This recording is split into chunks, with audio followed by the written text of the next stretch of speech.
आज की चर्चा का विषय है भोजपुरी लोकगीत, समाज और संस्कृति। इस चर्चा के उपरांत आप भोजपुरी लोकगीतों के वैविध्य से परिचित हो सकेंगे। भोजपुरी लोकगीतों में अभिव्यक्त सामाजिक विशिष्टताओं को जान सकेंगे। भोजपुरी लोकगीतों में अभिव्यक्त सांस्कृतिक विशिष्टताओं का दिग्दर्शन कर सकेंगे। भोजपुरी लोकगीतों की भाषिक विशिष्टताओं का निदर्शन कर सकेंगे। भोजपुरी लोकगीतों की शैली का विश्लेषण कर सकेंगे।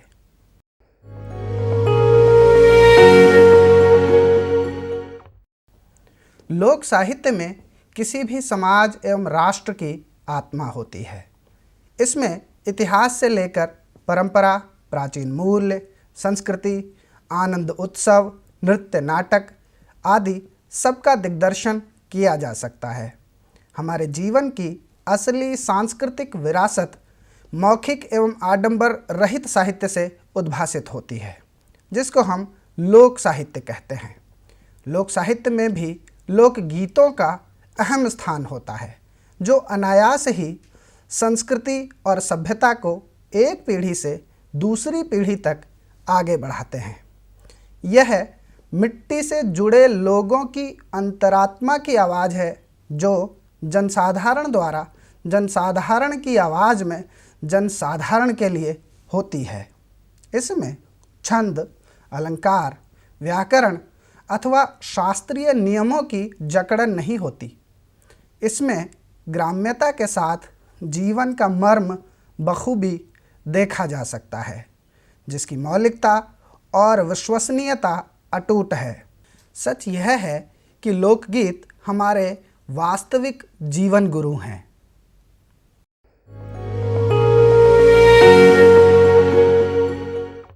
भोजपुरी लोक साहित्य व गीतों का क्षेत्र काफ़ी विस्तृत है। उनमें समाज, संस्कृति और इतिहास से लेकर लोक जीवन के सभी पहलुओं का समावेश है। प्रसिद्ध समाजशास्त्री गिडिंग्स के अनुसार समाज वह संगठन है जिसमें भाग लेने वाले एक दूसरे के साथ व्यावहारिक संबंधों में बंधे रहते हैं। इस दृष्टि से भोजपुरी लोकगीतों में समाज और संस्कृति का जो रूप दिखाई देता है, उसमें घर से लेकर बाहर तक लोगों के एक दूसरे के साथ अन्योन्याश्रित संबंध नज़र आते हैं। वहाँ जाति और वर्ण व्यवस्था है तो पारिवारिक जीवन भी। पितृसत्तात्मक व्यवस्था है तो माता पुत्र, पिता पुत्री, भाई बहन, पति पत्नी, सास बहू, ननद भौजाई, सौत सौत, देवर भाभी, समधी समधन और मामा मामी के मध्य प्रेम और झगड़े के संबंध भी। वहाँ संयोग के चित्र हैं तो वियोग के भी। पारिवारिक शिष्टाचार है तो संस्कार भी। आर्थिक लेन देन और कर्ज की मार है तो दहेज प्रथा का भयावना रूप भी। भोजपुरी लोकगीतों का गंभीर अध्ययन करने के पश्चात स्पष्ट होता है कि उनमें भोजपुरी समाज अपने संपूर्ण सांस्कृतिक वैभव और यथार्थ के साथ चित्रित हुआ है।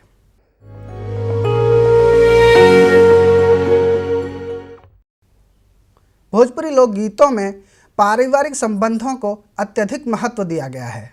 वहाँ माँ बेटे, पिता पुत्र, भाई बहन आदि के मध्य बेहद प्रगाढ़ संबंध दर्शाए गए हैं। माँ के बारे में कहा गया है कि माई बिनु आदर के करी, बरखा बिनु सागर के भरी। उसी तरह माँ के लिए भी उसका बेटा कृष्ण और राम से कम नहीं है।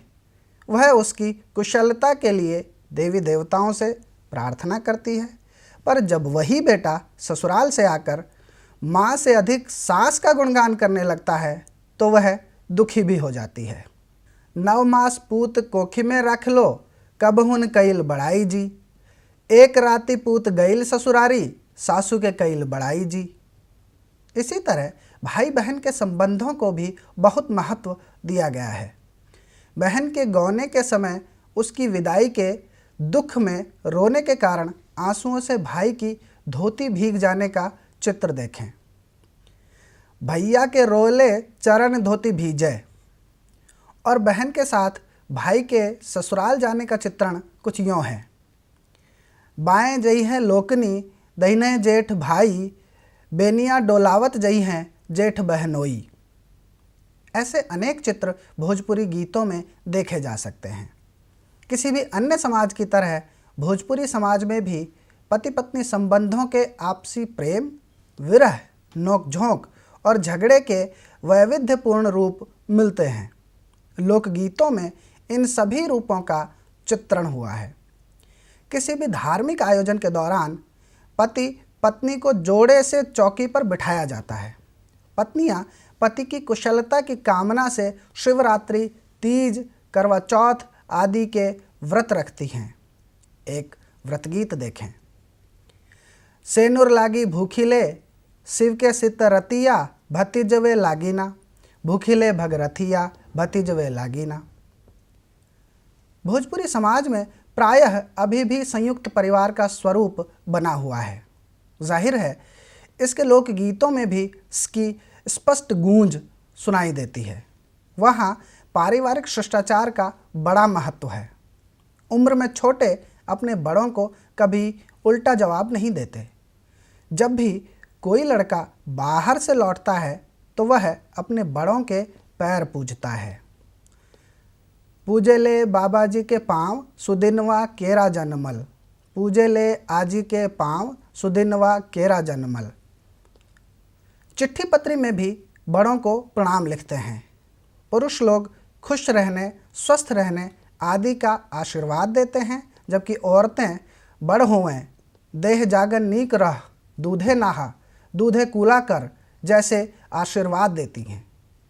युवा स्त्रियां अपने आंचल से बड़ी बुजुर्ग औरतों के पैर छूकर 5 बार प्रणाम करती हैं, जिसके बदले में उन्हें मांगे कोखी भरल रह अथवा पूते भतार नीके रह का आशीर्वाद मिलता है।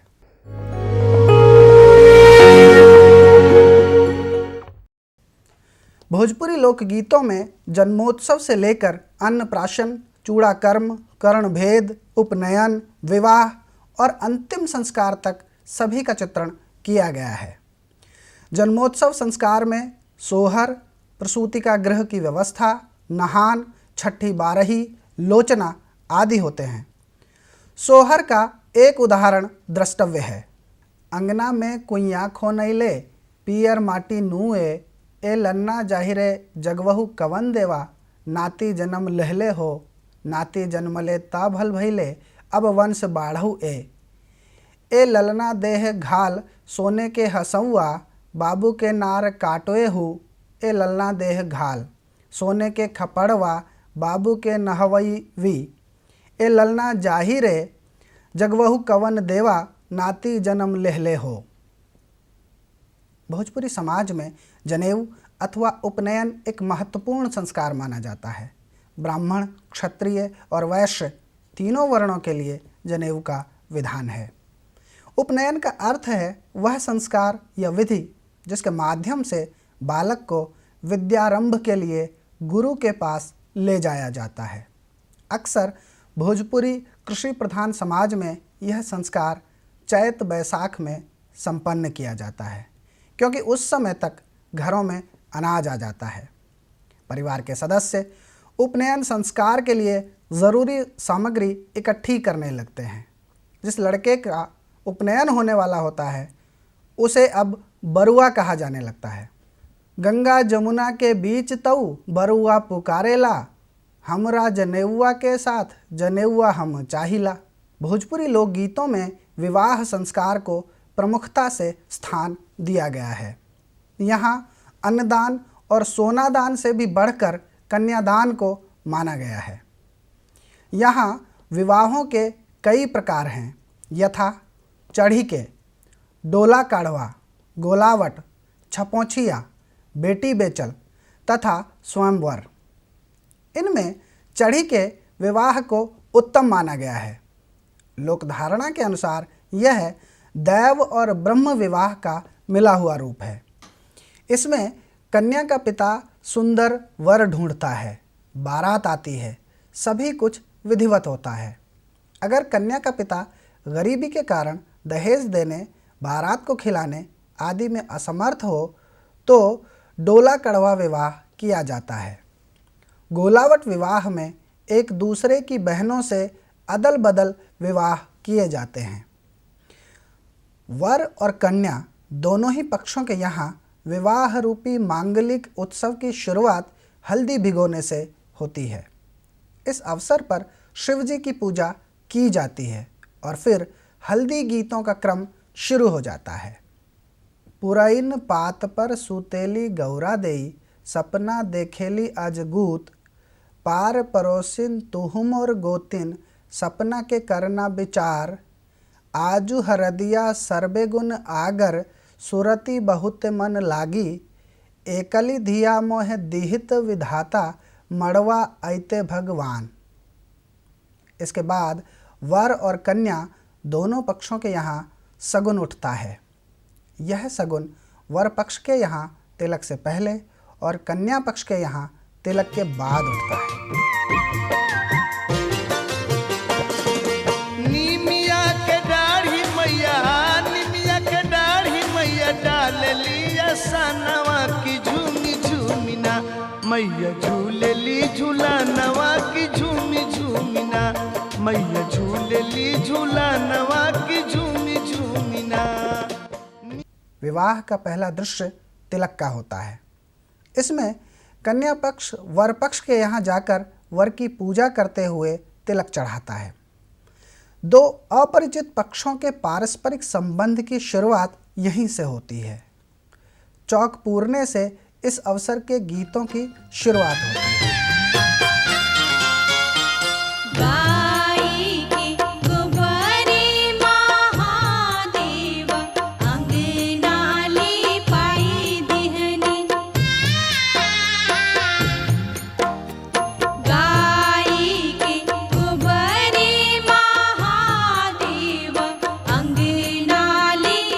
विवाह के अवसर पर सभी बहन बेटियां नैहर बुला ली जाती हैं।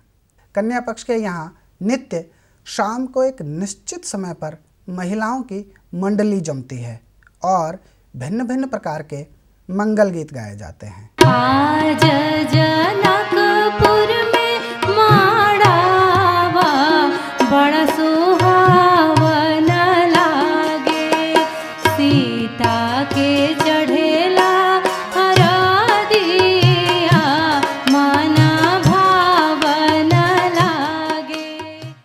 मानर पूजन और मटकोर के गीत इस अवसर पर काफ़ी प्रचलित हैं।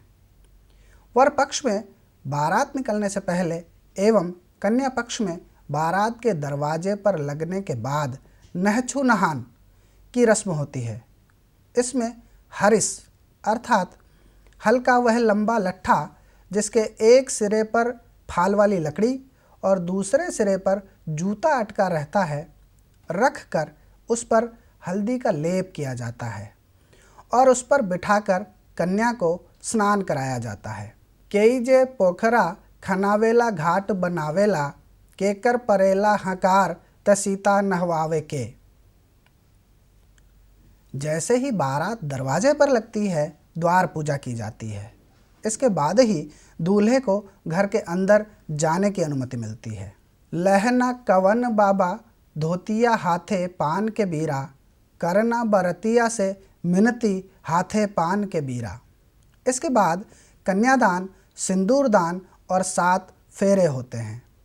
विवाह का अंतिम दृश्य कन्या की विदाई का होता है, जो अपने आप में काफ़ी मार्मिक क्षण होता है।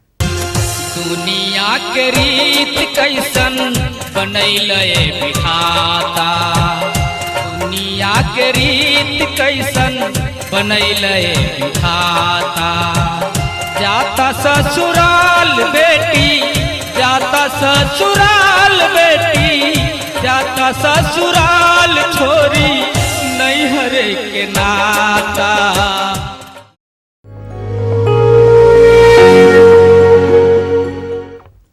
भोजपुरी लोकगीतों में खान पान और व्यंजनों का भी जिक्र हुआ है।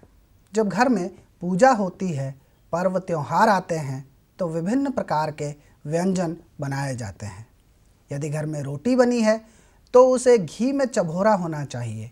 यहाँ कच्चा भोजन भी बिना घी के नहीं चलता। विभिन्न प्रकार की चटनियाँ बनती हैं। यहाँ दही के बिना भोजन अच्छा नहीं माना जाता। सो किसी भी आयोजन में दही का प्रबंध ज़रूर किया जाता है। दाली भात मई दाके रोटी तापर घीव चभोरी जी, नौनो भांति बनी तरकारी कृष्ण बड़ा रस भोगी जी। इसी प्रकार इन लोकगीतों में रहन सहन, कपड़े लत्ते, श्रृंगार प्रसाधन आदि का भी अच्छा चित्रण मिलता है। ओढ़ी पहनी धन ठाढ़ी हो, जो भैले जैसे उग, दुईजी के चनवा न हो जी।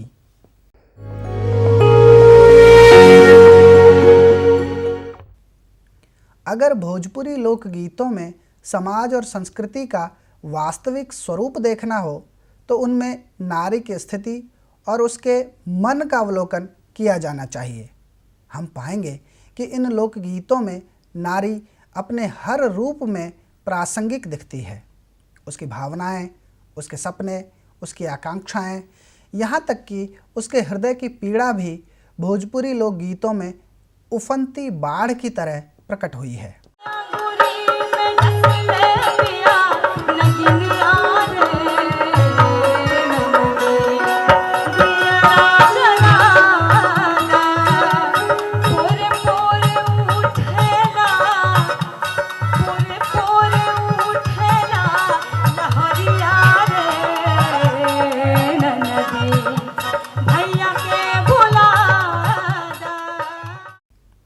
आयु में नवजात कन्या से लेकर किशोरी, युवती, वृद्धा तक और संबंधों में बेटी, बहन, पत्नी, माँ, दादी, नानी, ननदी आदि हर रूप में नारी ने भोजपुरी लोकगीतों को समृद्ध किया है।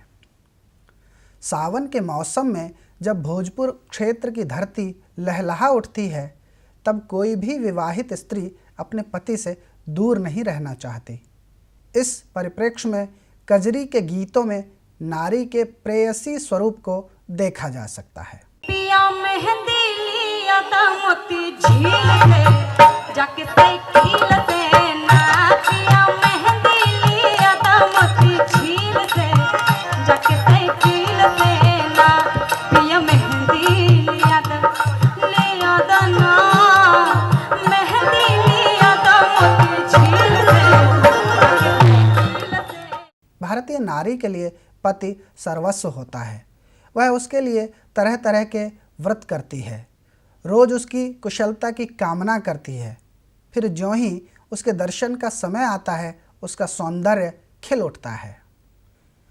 मांगिया के सेंदूरा हो मांगिया के सेंदूरा, पिता देखी रह रह टहके हो रामा, चूड़ी मोरा खन के बाजूबंद फड़ के, रुन झुन बाजेला पायलिया हो रामा। भोजपुरी लोकगीतों में विरह के दृश्य भी बेशुमार हैं। जब पतिदेव कमाने के लिए परदेश जाते हैं तो अपनी पत्नी से कहते हैं, ए प्रिय, हम परदेश जा रहे हैं, अब वर्ष बीतने पर ही आ सकेंगे। तब नायिका कहती है, चल जइब परदेश में तब घर में रहब अकेल, कहे भिखारी कैसे चली हैं बिन इंजन के रेल। भोजपुरी लोकगीतों में स्त्री की सामाजिक स्थिति और उसकी महत्ता का एक यथार्थ उसके मातृत्व से भी जुड़ा हुआ है। स्त्री चाहे पुत्र को जन्म दे या पुत्री को, दोनों में ही उसका मातृत्व सफल होता है। लेकिन भोजपुरी समाज में प्रचलित लोकगीतों के अध्ययन से पता चलता है कि वहाँ बेटा जनने वाली स्त्री का परिवार में मान बढ़ जाता है। यह स्थिति समाज के पितृसत्तात्मक रूप और पुरुष श्रेष्ठता के मूल्य से जुड़ी है। लेकिन इसका दूसरा पक्ष यह देखने में आता है कि कई बार स्त्रियां मौका देखकर इन्हीं मूल्यों का इस्तेमाल अपना प्रभाव बढ़ाने के लिए करने में भी संकोच नहीं करती। भोजपुरी लोकगीतों में दर्शाया गया है कि बेटा पैदा करने के कारण प्रभावशाली बनी औरत ससुर, भसुर, देवर आदि तक की हुक्म अदुली कर सकने की स्थिति में आ जाती है। एक सोहर में सभी लोग आकर जच्चा से कहते हैं, आज घर में छठी बारही का आयोजन है, ऐसी नींद सोना कि ज़रूरत पड़ने पर जाग सको। इस पर वह उत्तर देती है, ए ससुर बेदने के मारल करिहैया सोइला अनचीत, ए ससुर जाग तोहरे के घरे के हो देवतवा तो हम काहे के जागी। लेकिन जब घर में बेटी का जन्म होता है तो कोई स्पष्ट तौर पर चाहे न कहे, पर उन्हें लगता यही है कि जैसे जीवन में अंधेरा छा गया हो। बेटी पैदा होने की खबर पाकर लोकगीतों में पिता मुंह लटकाए फिरता है और उन्हीं लोकगीतों में स्वयं माँ भी खुद को कोसने लगती है कि यदि वो पहले जान पाती कि बेटी पैदा होगी तो कोई जतन करके उसे पेट में ही मार डालती। ऐसे ही एक लोकगीत की कुछ पंक्तियाँ देखें।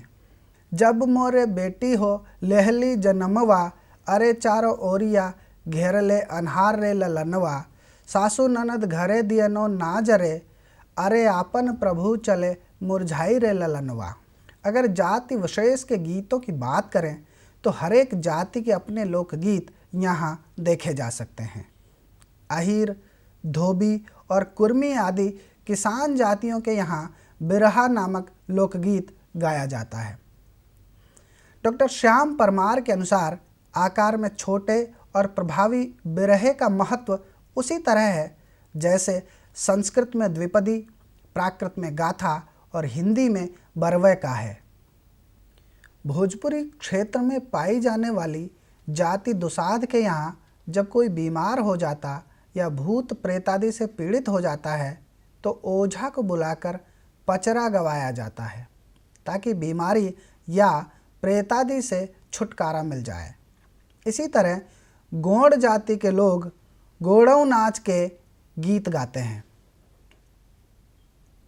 अगर भोजपुरी लोकगीतों के प्रकारों को देखें तो पाएंगे कि यहाँ जैतसारी, कीर्तन, निर्गुण, पूर्वी, भरथरी, आल्हा, डोमकच, जट जटनी आदि लोक धुनों में लोक की जिंदगी थिरकती है।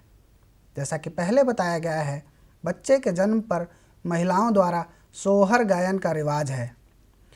अपवाद स्वरूप ही सही अब भी नानी दादी गीत, कहानी, लोरियों की ताल एवं नाद पर बच्चों को सुलाती हैं।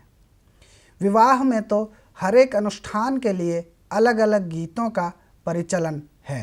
अब भी भोजपुरी इलाकों में वर्षा ऋतु में कजरी, फागुन में फाग और गर्मी में चैता की धुन पर थिरकते जीवन को देखा जा सकता है।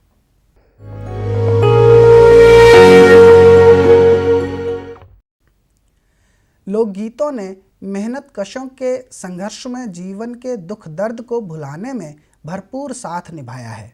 गरीबों की जिजीविका को बनाए रखने में इनका बड़ा हाथ है। लोकगीतों ने अक्सर संघर्ष की बुनियाद तैयार की है। कई बार इन्होंने अन्याय के विरुद्ध आम जनता को जगाया है, उन्हें गोलबंद किया है। केकरा से करी अरजिया हो सगरे बटमार, और सुरूबा किसान के लड़ैया चल तू लड़े बदे भैया जैसे गीतों ने जनता को प्रतिरोध की ताकत दी है। लोकगीतों का यह चरित्र शोषकों के विरुद्ध रहा है। इनमें गहन दर्शन, विचार, संवेदनशीलता और जीवंतता भरी पड़ी है। देखें, केकर ह ई देश और के काटत बाड़वे चानी, केकर जोतल केकर बोअल के काटेला खेत, केकर माई पुआ पकावे केकर चिकन पेट, के मरी मरी सोना उपजावे के बनी जाला दानी, केकर ह ई देश। ताजमहल केकर सिरजल है, केकर ह ई ताज, केकर ह ई माल खजाना करत आज के राज। पाकी कादो में के बैठल के सेवे राजधानी, केकर ह ई देश। केकरा खून पसीना से लौकत बड़वे हरियाली, के सीमा पर खून बहावे केकरा मुँह पर लाली। के अमृत के घड़ा बनावे के पिएला पानी, केकर ह ई देश।